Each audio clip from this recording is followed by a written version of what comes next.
Welcome to the Banker Lamp. Please enjoy the video. You begin by powering and pairing the index controllers in a precise order so tracking and input behave predictably. First, charge both controllers above 50% and confirm your base stations are powered and visible.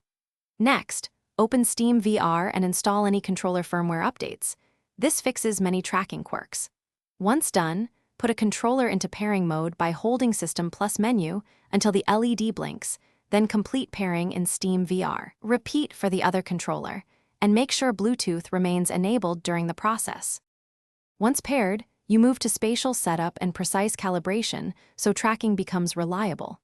Place base stations high and angled about 30 degrees downward, ensuring their view cones overlap across at least half to full play area. Then run Steam VR room setup and set your play boundary and standing height. Accurate height reduces finger tracking drift. After that, fit the soft strap snugly. Adjust input bindings for primary buttons and enable finger tracking options.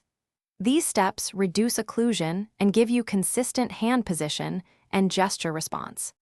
To finish, you fine-tune inputs and learn quick fixes so sessions remain smooth. Recenter the controllers with System Plus trigger whenever drift appears, and if issues persist, rerun room setup to correct positional errors. Also check battery levels, update controller firmware over USB-C, and remove occlusion sources such as reflective surfaces or direct sunlight that confuse tracking. If a controller refuses to respond, unpair and repair it, reboot base stations, and use Steam VR Developer Diagnostics. This usually isolates hardware versus software faults quickly.